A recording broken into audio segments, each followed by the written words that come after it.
The October wind cut through Seattle like a blade wrapped in ice, carrying the smell of rain and burnt leaves down the narrow streets of Capitol Hill. Dead leaves skittered across the cobblestone in patterns that looked almost deliberate, as if something invisible was arranging them, moving them, controlling their path. A black Mercedes sat parked across the street from Restaurant Marcello, its engine off, its windows dark. Inside, a man waited. His name was Nicholas Valenti, and in the city of Seattle, people whispered his name only when they were absolutely certain no one else could hear them. He was 42 years old, tall and broad-shouldered in the way that came from both genetics and deliberate cultivation, the kind of physique that made men step aside without being asked. His suit was charcoal gray, tailored to a precision that cost more than most people's monthly rent. A thin silver scar ran from the corner of his left eye down to his cheekbone, a souvenir from a night 20 years earlier that he never discussed. His hands rested on the steering wheel, and on his right ring finger sat a gold band engraved with symbols that meant something only to the men who served him. In the passenger seat sat Rocco, a man in his late 30s with shoulders that strained against the seams of his jacket and the kind of scarred knuckles that told the story of a life spent solving problems with violence. His dark hair was slicked back, and his eyes moved constantly, scanning the street with the trained paranoia of someone who had survived this long by assuming everyone wanted him dead. "Boss," Rocco said, his voice low and solid like an oath. "We've been sitting here for 40 minutes. The restaurant closes in 20. What are we waiting for?" Nicholas did not answer. His eyes were fixed on the service entrance at the back of the restaurant, the one that led into the kitchen where the staff came and went. He had been waiting for her. At 9:06 p.m., she appeared. Mia Voss was 28 years old, but her eyes held the exhaustion of someone much older, someone who had already lived through several lifetimes of hardship and had the bone-deep weariness to prove it. She was 5'4", thin in the way that spoke less of genetics and more of months of rationing food, of choosing between eating and paying the water bill. Her hair was dark brown, pulled back into a braid that had begun to come loose during her 14-hour shift at the Blackwood mansion, where she worked as a live-in nanny to a 7-year-old girl named Emma.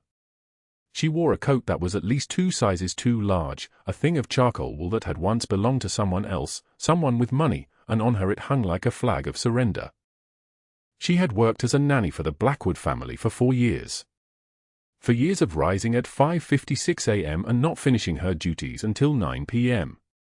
For years of sleeping in a converted closet on the 3rd floor of their mansion in Queen Anne, a room so small that if she extended both arms, her fingertips could touch opposite walls. She had raised their daughter Emma as if the child were her own blood, singing her lullabies, braiding her hair, reading her stories, staying awake with her during fevers and nightmares. The Blackwoods paid her $18,000 a year. Gross. Before taxes. 21 days ago, there had been a fire.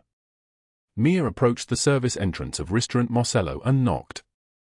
The door opened, and the kitchen manager appeared, a man in his 50s named Paolo, with kind eyes and a perpetually worried expression. Paolo had known Mia's late husband, Roberto, years ago. He knew pieces of her story. Not all of it, but enough. Inside the Mercedes, Nicholas leaned forward slightly. His hands remained on the wheel, but something in his shoulders changed, a subtle tensing, as if every muscle in his body had just been activated. "Boss?" Rocco's voice carried a question. "Quiet," Nicholas said. His eyes did not leave Mia. Through the candlelit window of the restaurant, Mia disappeared into the kitchen. The dinner service was over. The customers had gone home to their warm beds and their full bellies and their lives that made sense. Now came the part where the invisible people did the work that kept the restaurant running. 3 minutes passed. Then 4. Then Rocco shifted in his seat, and the leather made a sound like a sigh. Mia reappeared at one of the kitchen's small windows, visible through the restaurant's interior. She was sitting at the staff table in the back, the one where employees ate their meals when no one important was watching. In front of her was a plate of pasta, leftover rigatoni with a red sauce that had probably been made that afternoon. There was no meat in it. There was barely any oil. It was staff food, the kind of thing that got thrown away if no one claimed it. She ate slowly. Not the way someone eats when they are hungry and want to satisfy that hunger. The way someone eats when they are trying to make the food last, when they are trying to stretch one plate into 2 meals, when they are doing mathematics with their mouth. Halfway through, she reached into the pocket of her oversized coat and pulled out something small. Something that caught the light. A photograph. The edges were burnt black. Charred. The center was still visible, a man's face, dark-haired, with Mia's eyes and her smile. He was holding a baby. He was holding their daughter. Nicholas's hands tightened on the steering wheel. The leather creaked under the pressure. "Boss," Rocco said again, and this time there was an edge to his voice, a note of concern. "What is going on? Why are we?" "I said quiet," Nicholas said. Mia stared at the photograph while she chewed. Her face did not change. That was the worst part. It did not change. She looked like someone who had run out of tears 300 days ago and had made peace with the fact that they were never coming back. She finished the pasta. She folded the photograph carefully and placed it back in her pocket. She stood up, walked to the sink, and washed her own plate. Then she turned to Paolo and said something. Her lips moved, but from where Nicholas sat, across the street and through 2 panes of glass and 40 feet of air, he could not hear her. Paolo handed her cash. Folded bills that he counted out into her palm. "We're done here," Rocco said. "Right, boss? We're going back to the Blackwood place. We have business with." "Watch," Nicholas said. Mia was counting the cash. Her lips were moving, her fingers were moving, and her whole body was moving in that careful, controlled way of someone doing mathematics and trying very hard not to cry when the number did not equal what she needed. She put the money in her pocket. Then she said something else to Paolo. Her shoulders were different now, smaller, somehow, even though she had not moved. Paolo shook his head. He pointed at the pasta. He shook his head again. Mia said something that made Paolo look down at his shoes. Then he went to the back and came back with a container, a take-out box, white and disposable, the kind that appeared in the trash cans of wealthy Seattle neighborhoods by the thousands every single day. He filled it with more pasta. More of the thin red sauce.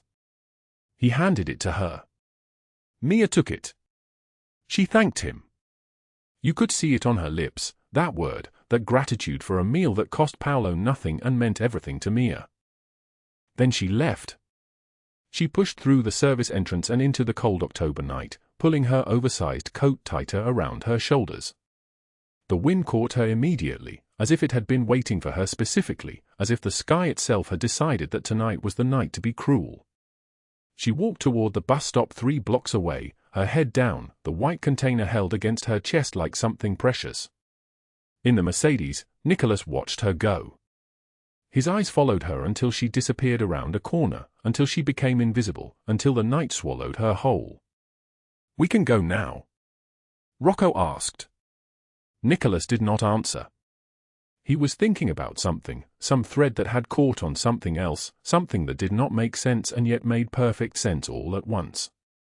He was thinking about the fact that he had been following Mia Voss since her 9 p.m. shift ended at the Blackwood mansion. He was thinking about the fact that his own security team had recommended he do this. They wanted to know where the live-in nanny went on her nights off, wanted to understand her patterns, her movements, her vulnerabilities. He had told them it was for Emma's safety. That was a lie. He did not know why he had told them to follow her. He did not know why he had decided to follow her himself. But he knew one thing. He knew that 3 weeks ago, there had been a fire. He knew that Mia had lost her apartment. He knew that the Blackwoods had coldly informed her that they could not house her anymore. A live-in nanny who had nowhere to live was a complication.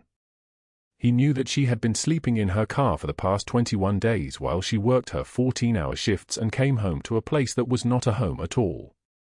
He knew all of this, and he did not know why. "Boss?" Rocco's voice was uncertain now. "Nicholas? Should I call Theo? Should I?" "Drive," Nicholas said. Rocco put the car in gear and pulled into traffic. The streets of Seattle at night were mostly empty, just the occasional set of headlights moving through the darkness like eyes opening and closing. They drove in silence for 5 minutes. For 10. For 15. Then Nicholas spoke again. "Find out everything about the fire," he said.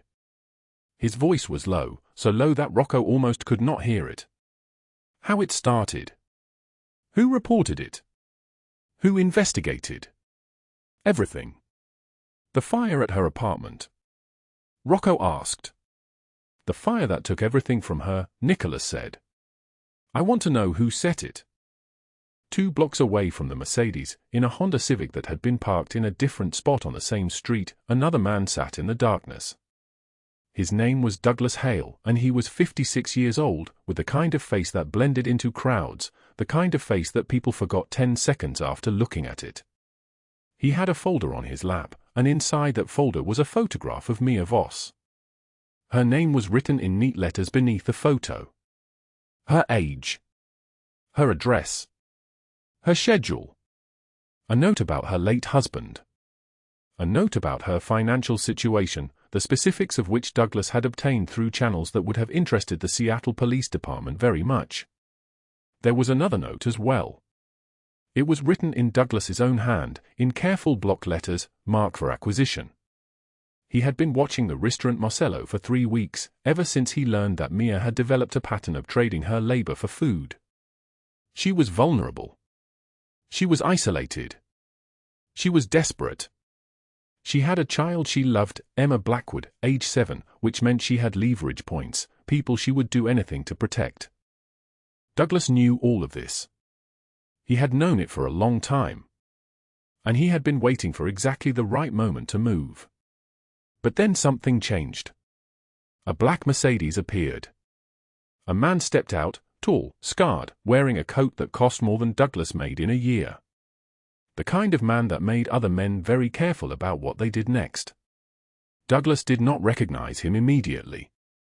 But then he made a phone call, and someone on the other end told him the name, and Douglas's entire body went cold. Nicholas Valenti. The Mercedes pulled away from the curb, moving north through the Seattle night. Douglas watched it go. He made a decision in that moment, a tactical calculation that shifted everything. He would not move on Mia yet. Not while Valenti was interested.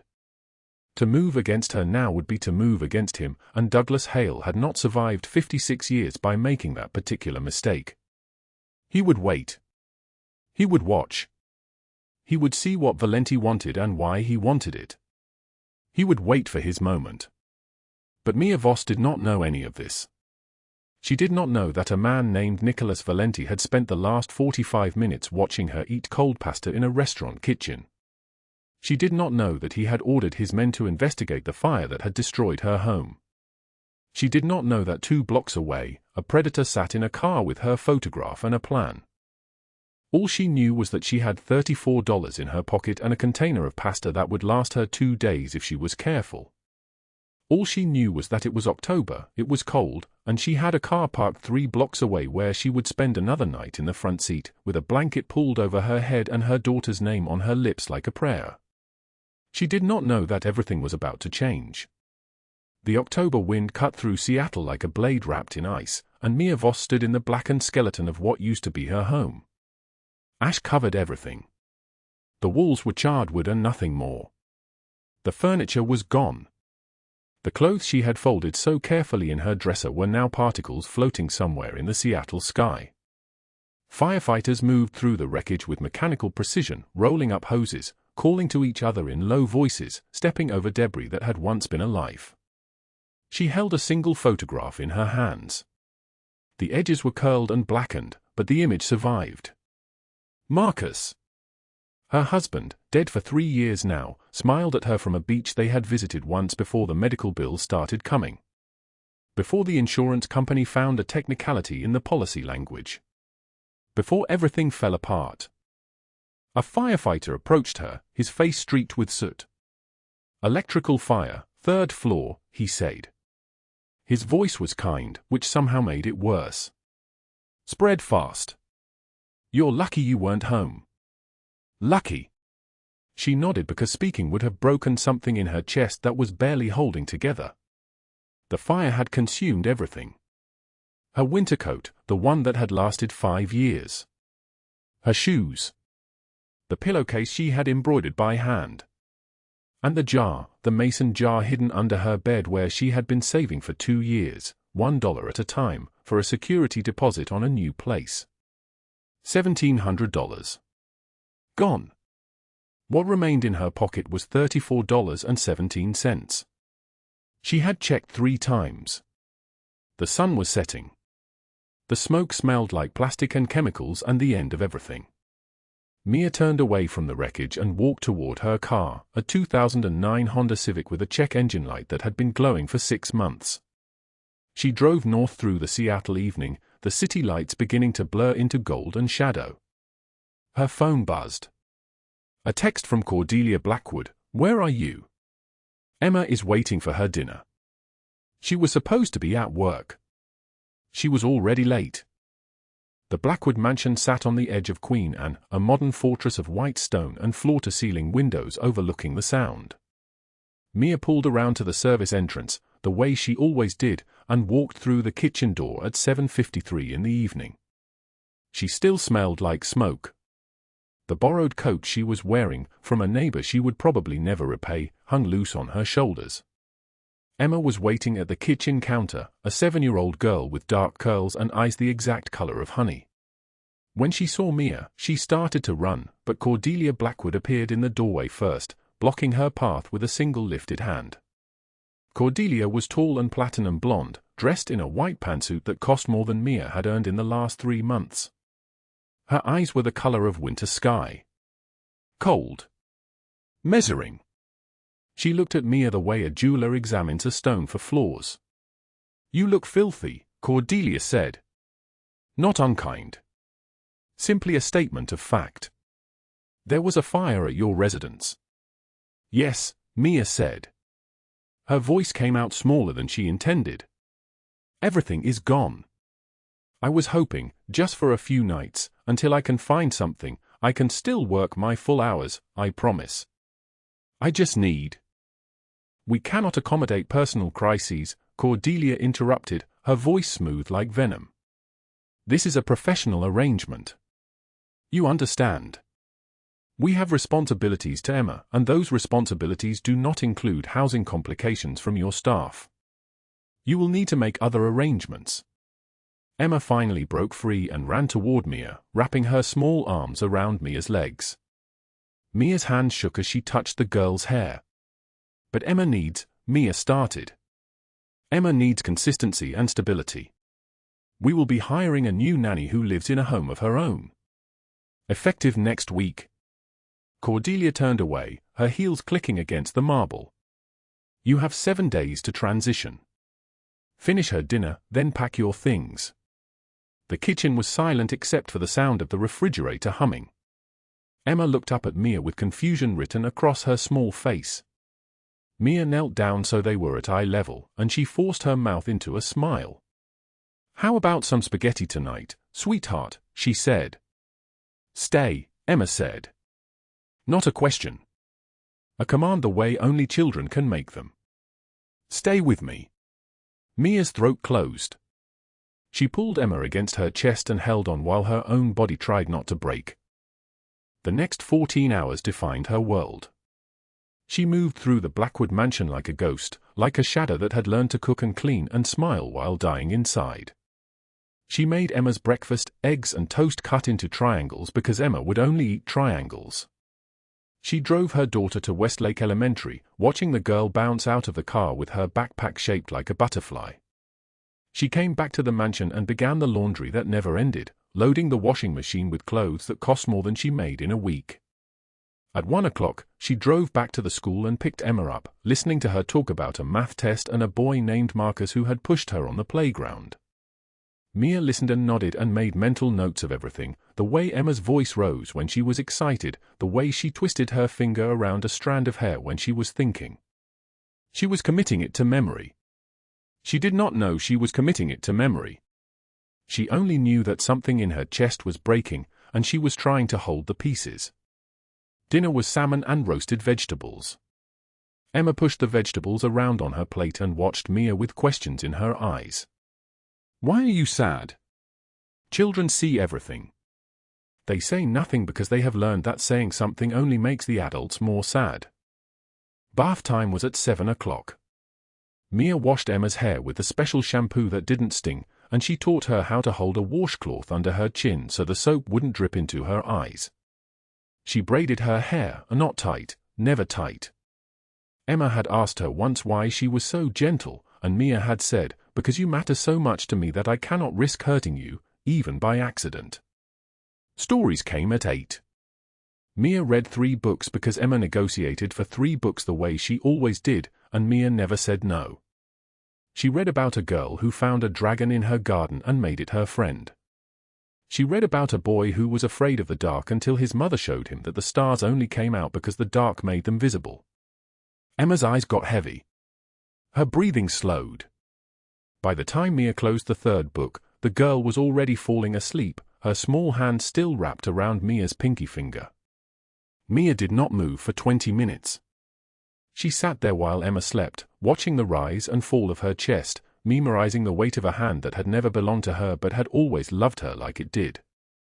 At 9:30, she climbed the narrow stairs to the converted closet off the kitchen where she had lived for 4 years. It was barely 8 feet by 10 feet. A cot with a thin mattress. A shelf with her 7 possessions. A small window that looked out onto the alley. She sat on the cot and pulled out her phone. Her hands were shaking as she opened her banking app. $34.17. That was everything. That was her entire world. She did the math again even though she had already done it 100 times. The medical bills from Marcus's last month in the hospice facility were $47,000. The insurance company had denied the claim on a technicality buried in line 312 of the policy. The hospital wanted a payment plan. Mia could pay them $40 a month, which meant in 117 years, Marcus's death would be paid for. The apartment she had lost had cost $800 a month. The security deposit was $1,200. The landlord had kept the deposit because of the fire damage. The job posting she looked at offered $12 an hour. She would need to work 144 hours a week to afford even a studio apartment in the worst part of Beacon Hill. She did not cry. She had cried so much in the last 3 years that she had begun to suspect she might run out of tears.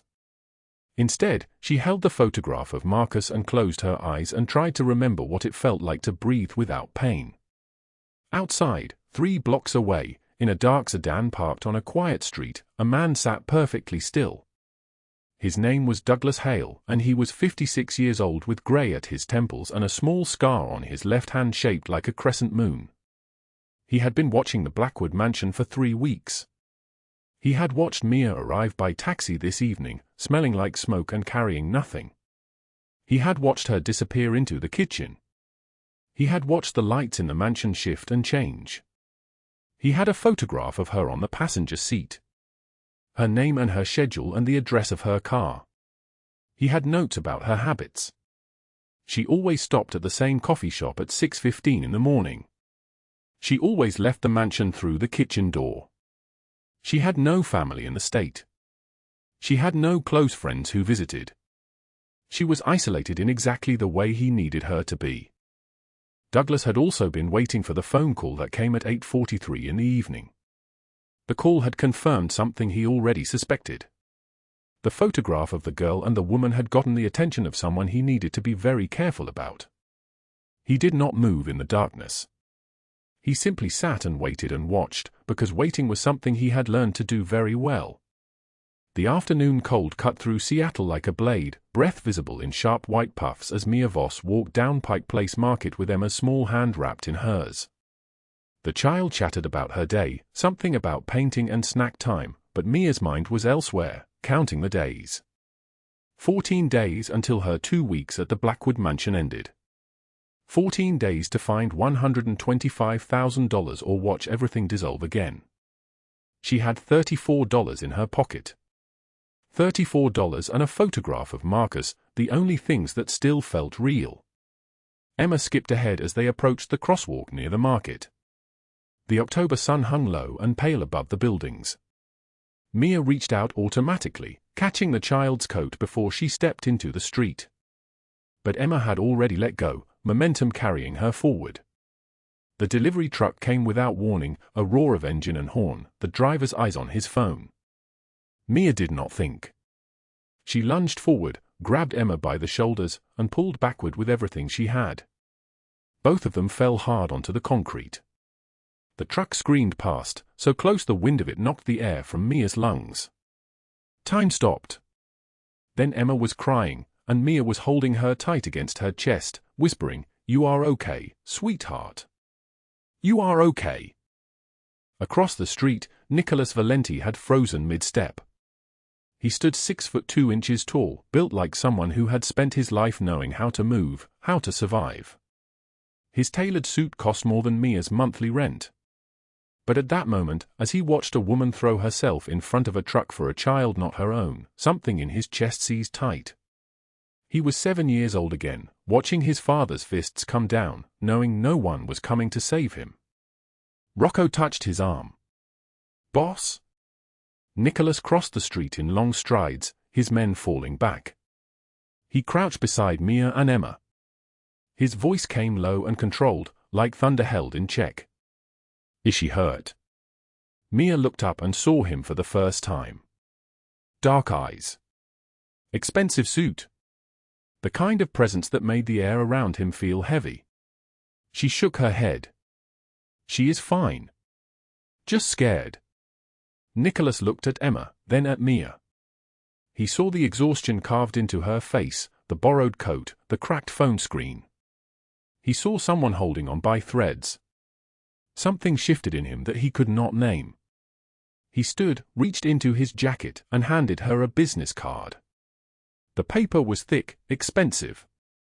One line, Nicholas Valenti. A phone number. Nothing else. "If you need anything," he said.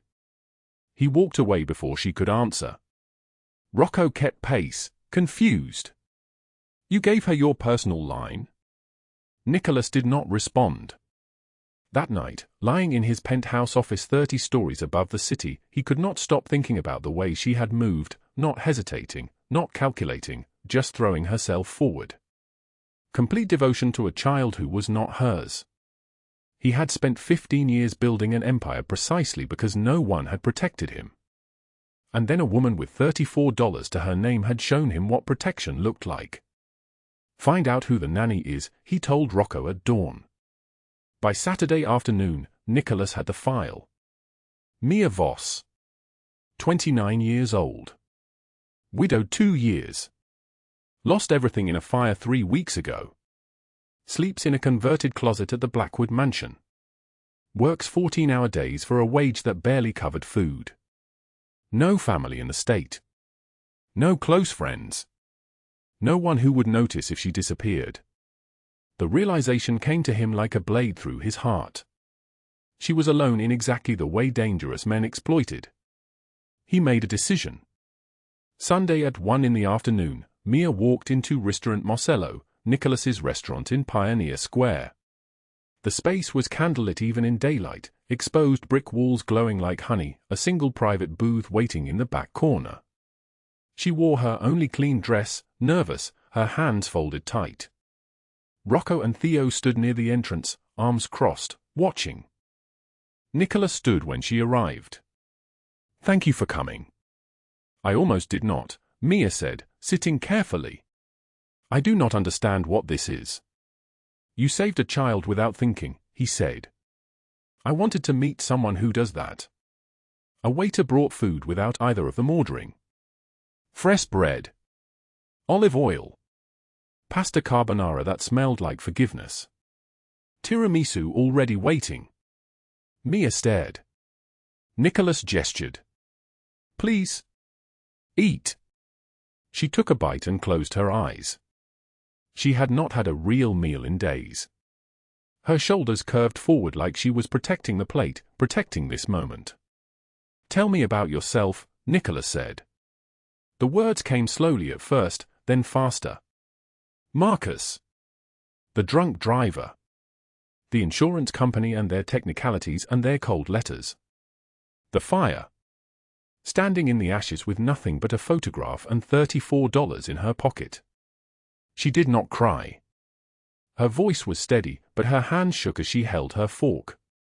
It was supposed to be $125,000, she said. That is what the insurance would have paid. That is what I need. Nicholas listened without interrupting.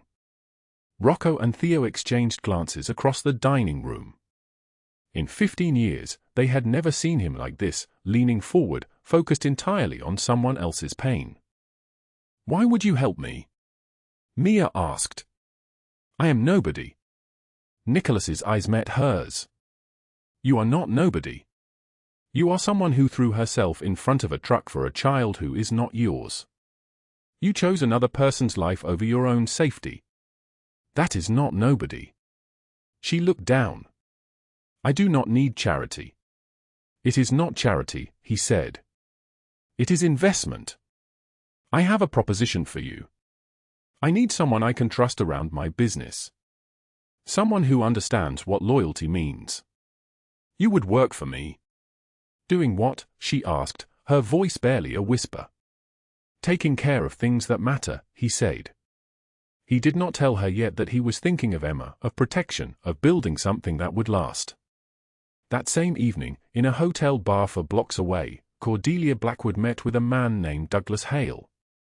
He was 56 with grey at his temples and a shark's eyes. She slid him an envelope containing photographs, a schedule, Mia's address. She is perfect for your purposes, Cordelia said. Desperate. Isolated. No one will look for her. Hale's smile revealed teeth. And the girl? Emma. She will forget her nanny in a month, Cordelia said. Children are resilient. They toasted with scotch. Cordelia's voice was precise, cold. She is nothing. Just a nanny. Disposable. Hale made a note on his phone. 72 hours. He had been hunting women like Mia for 23 years, and he had never missed a target. Monday morning, Emma ran to Mia in the mansion, arms open. Mia knelt down, eye level with the child. Did you miss me? Emma nodded fiercely. Cordelia watched from the stairs, her expression unreadable. That afternoon, Nicholas called. His voice was different on the phone, softer somehow, but still carrying weight. I meant what I said yesterday. I can help you. But I need to know you are serious about this. I am serious, Mia said. She was in her closet room, the door closed, speaking quietly so no one would hear. I have nothing left to lose. Then we start tomorrow, Nicholas said. 6 o'clock. The restaurant. She agreed before she could think, before fear could stop her. She did not know what she was walking into. That night, a dark sedan parked across the street from the Blackwood mansion. Douglas Hale sat motionless in the front seat, watching Mia through the kitchen window as she washed dishes, her hands moving through soapy water, her profile illuminated by the sink light. He made a call. His voice was quiet, businesslike. Target confirmed, he said. Move in 72 hours. The line went dead. The wind on the Aurora Bridge carries the smell of rain and gasoline. Mia Voss stands at the railing, her borrowed coat thin against the October cold, her hands gripping metal that is slick and freezing. Below, the water is black and endless, moving without sound, without mercy. The city lights blur through her tears. $34 in her pocket. A photograph with burned edges. That is all she has left of the life she once had. She thinks about Marcus. She thinks about how tired she is. One step forward and it would all stop. The fear. The crushing weight.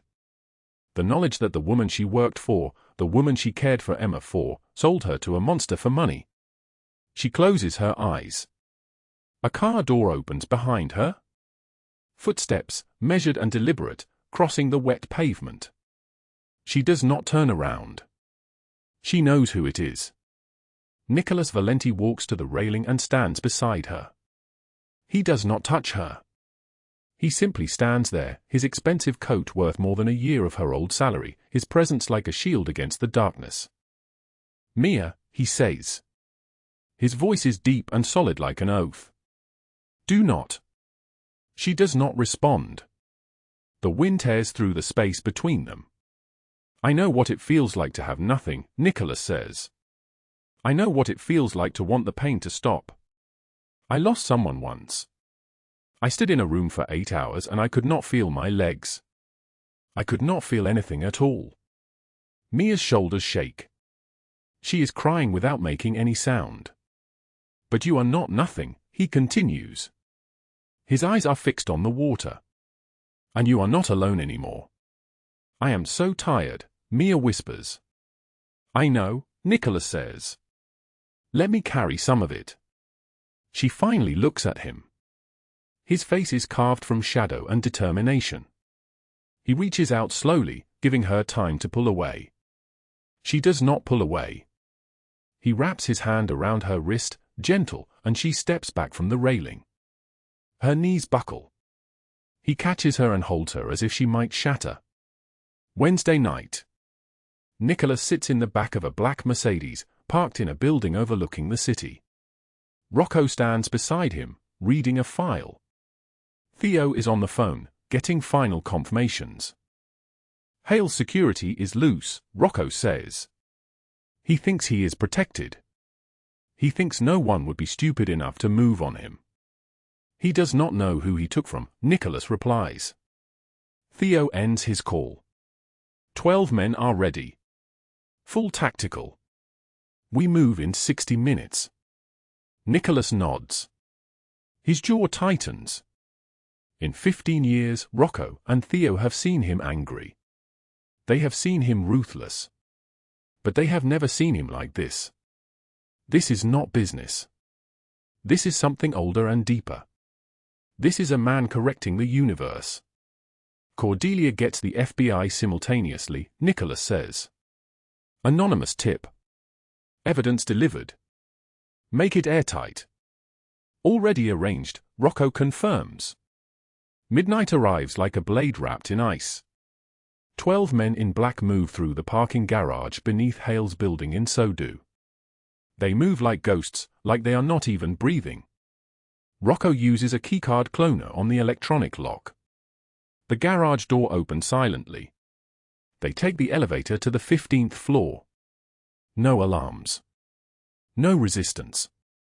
Hale believes his operation is invisible. He believes money and connections protect him. The elevator doors open. The man in the lead, a soldier named Marcus, moves down the hallway. His footsteps make no sound on the carpeted floor. The other 11 follow in perfect formation. They have done this before. They know exactly where they're going. Hale's office is at the end of the corridor. The lights are still on. He is inside, reviewing manifests on his computer. Lists of names. Routes. Buyers. An inventory of stolen human beings. Marcus does not knock. He simply enters, and behind him, 12 more people fill the doorway like shadows taking form. Hale's hands go to his desk. His fingers find the computer mouse. He is already calculating escape routes. The lights go out. Emergency lighting kicks in, bathing everything in red. Hale reaches for his phone. The door opens wider. Nicholas Valenti walks into the room flanked by Rocco and Theo, and the air changes. It becomes thin and difficult to breathe. "You have no idea who you are dealing with," Hale says, standing up. "I know exactly who I am dealing with," Nicholas replies, his voice like thunder rolling across an empty sky. "A coward. A man who preys on desperate women. A man who looked at someone I care about and saw something disposable." Hale tries to run. He moves toward the window, but Rocco steps into his path like a wall made of muscle and bone. Hale stops. He realizes, in that moment, that he has made a mistake. The kind of mistake you do not recover from. His legs give out. He collapses to his knees, trembling like a cornered animal, all the arrogance draining from his face like poison from a wound. "Please," Hale says, his voice cracking. "I have money. I can pay you. I can give you everything." Nicholas crouches down until he is level with Hale's eyes. "I do not want your money. I want you to disappear." Theo pulls out zip ties. They bind Hale's wrists behind his back. The plastic goes tight, cutting into his skin. Hale screams. It is a sound that bounces off the walls and echoes down the hallway. Nicholas makes a call. He speaks 3 words in Italian. The line goes dead. Within 20 minutes, a black SUV pulls up to the loading dock below. 2 men step out wearing tailored suits that cost as much as Hale's Mercedes. They work for the Covenant family, Nicholas's rivals in the city's underworld, but they share his absolute hatred of men who traffic in human flesh. Hale is dragged to the SUV, still screaming. His screams fade as the vehicle pulls away into the Seattle night. He will never be seen in the city again. Some say he was taken to a warehouse on the Canadian border. Some say he was driven to the desert. Nicholas does not discuss what happens to people he hands over. Thursday morning at 6:38 a.m., Mia sits in a safe house that Nicholas arranged, a small apartment on Capitol Hill with a view of the mountains. She has not slept. She is watching the news on her phone. The headline appears without warning: Blackwood socialite arrested in trafficking conspiracy. At that exact moment, 2 blocks away, federal agents are arriving at the Blackwood mansion with a warrant that is signed and final. Cordelia Blackwood answers the door in a silk robe, her hair immaculate, her rage immediate. "This is a mistake. My lawyers will have a field day with this." The lead agent, a woman named Detective Chen, holds up a stack of documents. Bank records. Emails. Photographs of Mia taken from Cordelia's personal files. "Mrs. Blackwood, you are under arrest for conspiracy to commit human trafficking, racketeering, and accessory to kidnapping. You have the right to remain silent." Cordelia's face goes white. The color drains from her cheeks like water from a broken vessel. "You do not understand. You do not understand who I am." "We understand exactly who you are," Detective Chen says. 2 agents approach with handcuffs. Cordelia struggles, her voice rising to a scream. "My attorneys will destroy you. All of you. I am a Blackwood. I have connections. I have power." No one listens. Her hands are cuffed behind her back. The robe falls open, revealing silk pajamas purchased from a boutique in Paris. Her feet are bare.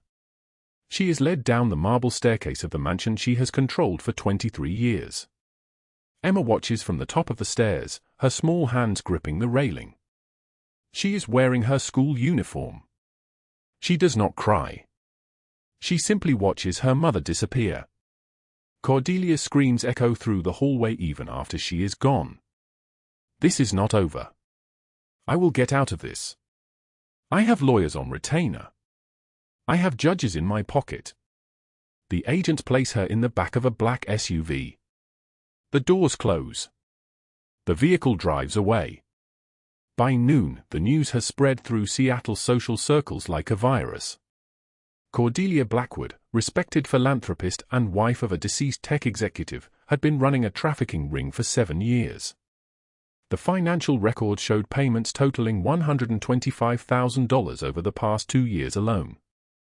She had sold the names and personal information of at least 14 women to Douglas Hale's operation. Her assets are frozen. Her social standing is obliterated. The country club cancels her membership within hours. The symphony board releases a statement distancing themselves from her completely. The trial will take 8 months. The outcome is never in doubt. Cordelia Blackwood will spend 40 years in federal prison, minimum. That is what happens when you choose cruelty over compassion, when you see another human being as merchandise instead of a person. Nicholas chose systematic destruction over mercy. Too quick, too easy, too merciful would have been a bullet. Instead, He chose the slow erosion of everything she believed made her important. Her wealth means nothing in a cell. Her name means nothing behind bars. Her legacy will be a warning. By evening, Mia is no longer looking over her shoulder. The predators who hunted her are no longer hunting. The woman who betrayed her is no longer smiling in photographs at charity galas. She stands on the balcony of the safe house and breathes in the cool Seattle air. The rain has stopped. The clouds are breaking apart. For the first time in months, the weight on her chest feels lighter. The rain hammers against the windows of the safe house like fists demanding entry. Mia Voss stands on the balcony overlooking Elliott Bay, her shoulders finally relaxed for the first time in 4 months. The clouds are breaking apart. The weight that lived in her chest, the constant terror, the suffocating awareness that predators were closing in, that weight has lifted. She breathes in the cool Seattle air and tastes salt from the bay. Somewhere in this city, Douglas Hale is gone. Cordelia Blackwood is in a federal holding cell awaiting trial. The hunting has stopped. Inside the house behind her, Emma sleeps in a real bed in a real room with walls painted soft yellow and drawings taped carefully to every surface. The child's voice still echoes in Mia's mind from this morning. Mia, look. I drew us. All 3 of us. 3 stick figures holding hands. 1 tall figure in the middle. 2 smaller ones on either side. That drawing is taped above Emma's bed now, and Mia cannot walk past it without her throat tightening. The sound of footsteps on the balcony are measured, unhurried, the gait of someone accustomed to moving through the world without apology. Nicholas Valenti steps into the rain without hesitation, water immediately darkening his charcoal suit. He is tall, broad-shouldered, his jawline carved sharp as a blade. His dark eyes carry the weight of things most people cannot imagine. The scar running from his left eye to his cheekbone catches the light. He looks at her with an expression that has learned to survive in silence. She is asleep, he asks. His voice is deep and solid like an oath. Deeply, Mia says. She asked if you would read to her tomorrow. Nicholas nods once, a small gesture that carries enormous meaning. He stands beside her at the railing, not touching, but present. The rain falls harder. Neither of them moves. You are free now, he says quietly. Hale is gone. Cordelia will never hurt anyone again. Mia looks at him. The man who pulled her back from the ledge. The man whose world collided with hers on a street corner when she threw herself in front of a delivery truck to save a child that was not hers. You did this for me, she says. It is not a question. I did this because it was right, Nicholas replies. And because you reminded me why I started this in the first place. He tells her then about the boy he was. 7 years old in South Seattle, in a small apartment that smelled like cigarette smoke and desperation. His father's fists were not selective, they found Nicholas's face, his ribs, his small arms. His mother watched from the kitchen doorway and said nothing. One night, his father broke his arm. Just snapped it like a branch. Nicholas remembers the sound more than the pain. He remembers waiting for someone to come. No one came. He clawed his way out of that world through violence and will and a decision made in darkness. No child would ever suffer like he had. He would make sure of it. When I saw you pull Emma from the street, Nicholas says, I saw myself. The child I was. The person I needed and never had. Mia feels tears gathering behind her eyes. So what happens now? What do you want from me?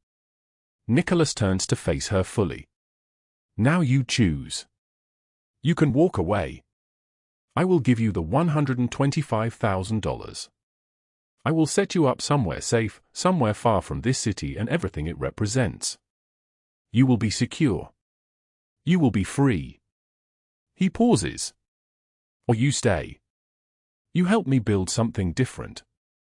Something better. Mia thinks of Emma asleep upstairs. She thinks of the drawing, the 3 of them, holding hands. She thinks of the $34 that was all she possessed 3 months ago, and the impossible distance between that and safety. I do not want charity, she says. It is not charity, Nicholas replies. It is partnership. She reaches across the space between them. They shake hands, and the contact is electric, brief, loaded with everything neither of them has spoken aloud. That evening, Nicholas takes Mia and Emma to a small house in Queen and that he owns. 3 bedrooms, hardwood floors that catch the light, a kitchen with granite counters and stainless steel appliances that gleam like promises. There is a yard with a fence. Already furnished. The kind of place that announces, you belong here. It is yours, Nicholas says as they step through the front door. Rent-free. As long as you need it. Mia walks through the rooms as if moving through a dream. Her hand traces the walls, the countertops, the smooth wooden railings of the staircase. Her fingers are calloused from 2 decades of work, and they seem obscene against something this clean, this new. Emma bolts up the stairs, claiming the middle bedroom before anyone can speak. Her voice carries down, high and pure and filled with a joy Mia has rarely heard from her. Mia, come see. Come see my room. Mia climbs the stairs slowly, deliberately, as if movement itself might shatter this fragile thing. Emma stands in the center of the room, arms spread wide, spinning in slow circles. The walls are pale blue. There is a white bed with fresh linens. A small desk by the window. Space. Light. Safety. Mia's eyes fill with tears, not the desperate, suffocating tears of despair, but something different.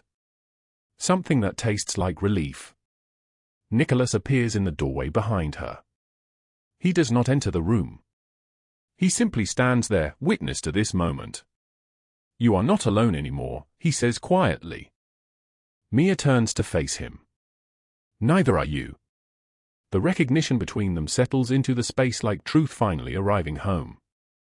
She saved him on the worst night of his life when she pulled Emma from the street and reminded him why he fights. He saved her on hers when he pulled her back from the bridge and gave her a reason to keep going. They are bound by shared darkness and the choice to step into the light together. 6 months pass like a breath. Mia works for Nicholas now, not as a nanny, but as director of community outreach, running programs for at-risk women and children across Seattle. She has her own office on the 16th floor of the Valenti building, windows overlooking the city that tried to destroy her.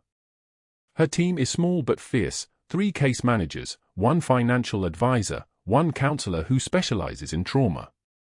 They have helped 47 women in 6 months. 47 women who were invisible, who became visible. 47 women who did not have to disappear. Emma lives with Mia full-time now. Nicholas arranged the adoption through channels both legal and otherwise. Mia is her legal guardian. The papers are signed. Emma is hers. Cordelia Blackwood is serving her 40-year sentence in a federal facility 3 hours south of Seattle. She occupies a small cell. Her wealth means nothing in that place.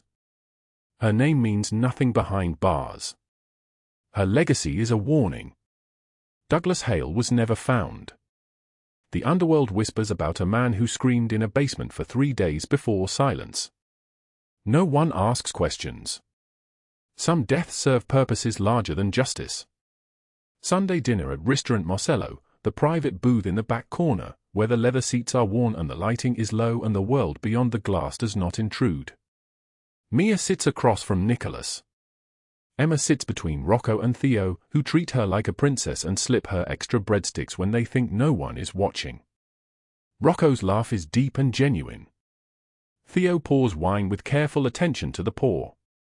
The pasta is perfect, fresh and hot and prepared by hands that have been perfecting this recipe for 30 years. Emma eats and talks, her voice carrying the confidence of a child who knows she is safe. She tells them about school, about the art project she completed, about a boy named Marcus who shared his crayons with her. Rocco laughs. Theo smiles. Mia watches this impossible table, these impossible people, and feels the last fragments of her old life dissolve completely. Nicholas catches her eye across the table. He smiles. It is rare, this smile. His men have learned not to expect it. It appears perhaps 3 times per year, and when it does, it transforms his entire face from stone to something almost vulnerable. Mia smiles back, and in that exchange is everything they have built from the rubble of her near destruction. Mia had stood in the ashes with $34 and thought she had nothing left. But what she did not understand then was this: sometimes the end of one story is the beginning of another. Sometimes the people who save us are the ones we saved first without knowing it. Sometimes family is not bound by blood, but by those who choose to stay when the storm arrives. If this story moved your heart, drop a like right now.